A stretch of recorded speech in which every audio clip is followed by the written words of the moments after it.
Welcome to VFM news.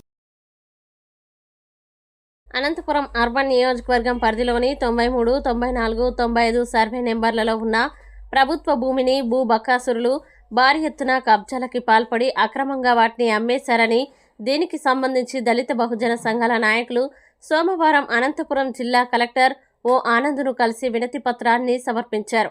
ఈ సందర్భంగా ఏర్పాటు చేసిన మీడియా సమావేశంలో వారు మాట్లాడుతూ, భూ బకాసురులు పెద్ద ఎత్తున కబ్జాలకి పాల్పడుతున్నారని, వారి కబ్జాలకి అడ్డు అదుపు లేకుండా పోయిందని వారు తీవ్ర ఆవేదన వ్యక్తం చేశారు. ఇప్పటికైనా వాటిని కాపాడాలని కోరారు. పేదల ఇల్లు లేని వారి కోసం పోరాడుతుంటే పోరాడే వారిపై అక్రమ కేసులు పెట్టి జైలుకు పంపుతున్నారు. రౌడీ షీట్ కూడా ఓపెన్ చేస్తారా? ఇది ఎంతవరకు సమంజసమని దళిత బహుజన సంఘాల నాయకులు తీవ్ర ఆవేదన వ్యక్తం చేశారు. ప్రభుత్వ భూములు స్వాధీనం చేసుకోవాలని వారు డిమాండ్ చేశారు. లేని పక్షంలో పెద్ద ఎత్తున ఉద్యమం చేస్తామని వారు ప్రభుత్వాన్ని హెచ్చరించారు. అనంతపురం అర్బన్ ఏరియాలో ఉన్నటువంటి సర్వే నెంబర్ 92, 93, 94, 95 సర్వే నెంబర్లలో దాదాపు ఒక 50 ఎకరాలు వంక, వాగు మరియు మిగులు భూములు, ప్రభుత్వ భూములు అని 1B అడంగల్లో ఎక్కించుకోవడం జరిగింది గతంలో.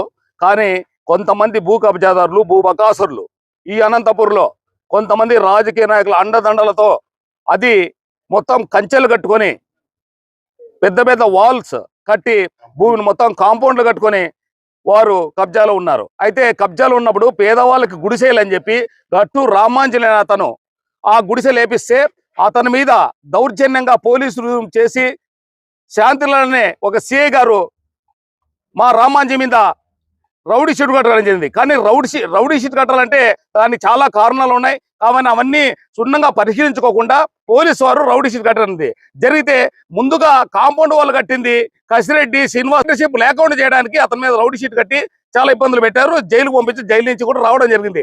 అదేవిధంగా ఈ రోజు జాయింట్ కలెక్టర్ గారిని కలిసాం, అన్ని విషయాలు క్షుణ్ణంగా చెప్తే జాయింట్ కలెక్టర్ సర్వే చేయించి మీ అధీనంలో పెట్టుకోండి సార్, ప్రభుత్వ అధీనంలో భూమి వెంటనే బోర్డు పెట్టండి, లేదంటే మేము దశల వారీగా ఉద్యమాలు చేసి పెద్ద ఎత్తున చాలా ఆందోళన కార్యక్రమం చేస్తామని చెప్పి జాయింట్ కలెక్టర్ చెప్పడం జరిగింది. జాయింట్ కలెక్టర్ గారు పూర్తిగా స్పందిస్తూ ఖచ్చితంగా దీన్ని సర్వే చేస్తారని చెప్పి ఏడీ సర్వే గారికి అదేవిధంగా తహసీల్దార్కి రాశారు. కాబట్టి ఏం జరుగుతుందని చూసిన తర్వాత మా కార్యాచరణ మళ్ళీ ప్రకటిస్తామని చెప్పి తెలియజేస్తున్నాం. జై భీమ్. అనంతపురం నగరం నడిబొడ్డున 92, 93, 94, 95, 99 సర్వే నెంబర్లో చాలా వరకు ప్రభుత్వ భూములు కబ్జాకు గురైనాయి. ఈ ప్రభుత్వ భూములు కూడా ఉన్నత వర్గాలకు సంబంధించిన వారు, రాజకీయ పలుకుబడి ఉన్న వాళ్ళు, డబ్బు ఉన్న వాళ్ళు మాత్రమే 50 సెంట్లు, 20 సెంట్లు, ఎకరా, 2 ఎకరాలు, 3 ఎకరాలు ఎక్కడైతే తహసీల్దారులు అనుకూలంగా ఉంటారో వాళ్ళకి ఇది చేసి పట్టాలు చేయించుకోవడం జరిగింది.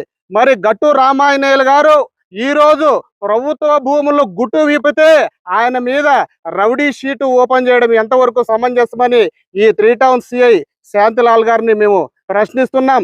అయ్యా, ప్రభుత్వ భూములు కబ్జాకు గురైనాయి, వీటిని ప్రభుత్వం స్వాధీనం చేసుకోండి, లేదా పేదలకు ఇండ్ల స్థలాలకు పంచండి అని గట్టు రామాంజనేయులు అక్కడ కొట్టాలేపిస్తే ఆయన మీద రౌడీ షీట్ ఓపెన్ చేసి 30 రోజులు జైలుకు పంపించడం ఇది ఎంతవరకు కరెక్ట్ అని మేము ప్రశ్నిస్తున్నాం.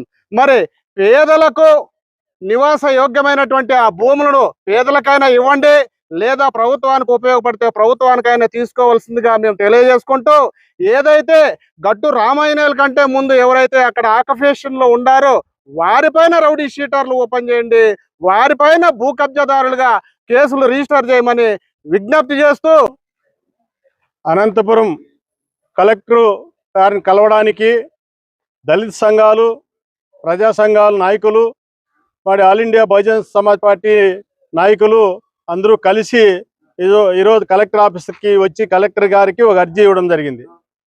ఆ అర్జీ అంశం ఏమిటంటే, ముఖ్యంగా అనంతపురం నగరంలో 10 లక్షలు, 15 లక్షలు మరి ఎంతో విలువైన భూములన్నీ ఉన్నాయి.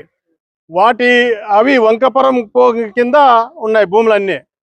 ఇక్కడ మేము ఎర్నెల కొట్టాల నుంచి కింద సోమదొడ్డి వరకు సర్వే చేశాం. అక్కడ సర్వే చేస్తే ప్రతి ఒక్కరూ రిటైర్డ్ అయిన ఎంఆర్ఓ గారిని కలవడము, వాళ్ళకేదో చేయి దడపడము, ఒక్కొక్కరు 2 ఎకరాలు, 3 ఎకరాలు 4 ఎకరాలు, ఎకరాను, 50 సెంట్లు, 5 ఎకరాలు, ఎట్లా జిక్తే అట్లా ఆ మొత్తం అంకుపరం పోగు అంత విలువైన భూములన్నీ, ప్రభుత్వం భూములన్నీ అక్కడ కబ్జా వాళ్ళ చేతుల్లో ఉన్నాయి. దానికి రాజకీయ సపోర్ట్, ఏ రాజకీయ పార్టీ అధికారంలోకి వచ్చినా వాళ్ళు సపోర్ట్ పూర్తిగా సంపూర్ణంగా ఉంటుంది. వాళ్ళు ఎందుకు ఉంటుందంటే, వాళ్ళు ప్రభుత్వం వచ్చినప్పుడేమో వాళ్ళు కబ్జాలు చేస్తారు, వీళ్ళు ప్రభుత్వం వచ్చినప్పుడేమో వీళ్ళు కబ్జాలు చేస్తున్నారు. అయితే అవి కబ్జాలు గురి కావడం వల్ల పేదవారికి ఎక్కడన్నా ఒక సెంటో 2 సెంట్లో స్థలాలు ఇవ్వాలా అంటే ఎక్కడ గండబోయిస్తారంటే, దాదాపు నగరానికి ఒక 10 కిలోమీటర్లు దూరాన గండబోయి చూపిస్తారు, ఎక్కడో కొండల గుట్లలోనో పనికిరాని భూములన్నీ.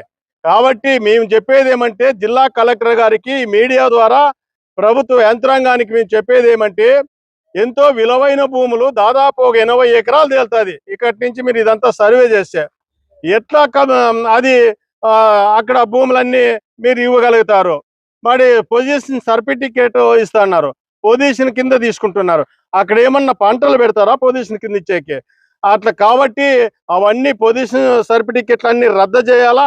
మొత్తము ఆ భూములన్నీ ప్రభుత్వం స్వాధీనం చేసుకొని ఎక్కడన్నా నగరంలో కూలీ నాలి చేసుకుండే పేదలకు మరి ఏదన్నా ప్రభుత్వ యంత్రాంగానికి అవసరమైన దానికి వాడుకోవాలని చెప్పి మేము తెలియజేస్తున్నాము.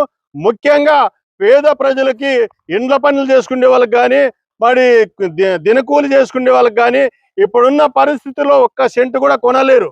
కాబట్టి అటువంటి వారందరినీ కూడా నగరంలో గుర్తించి మరి ఎమ్మెల్యే గారు కానీ అయితేనేమి, ఎంపీ గారు అయితేనేమి, మరి అదేవిధంగా ప్రతిపక్షం పార్టీలు అయితేనేమి ఆ దశగా ఆలోచించి ఆ భూములన్నీ కబ్జా ఉండేటివన్నీ ప్రభుత్వం స్వాధీనం చేసుకోవాలా.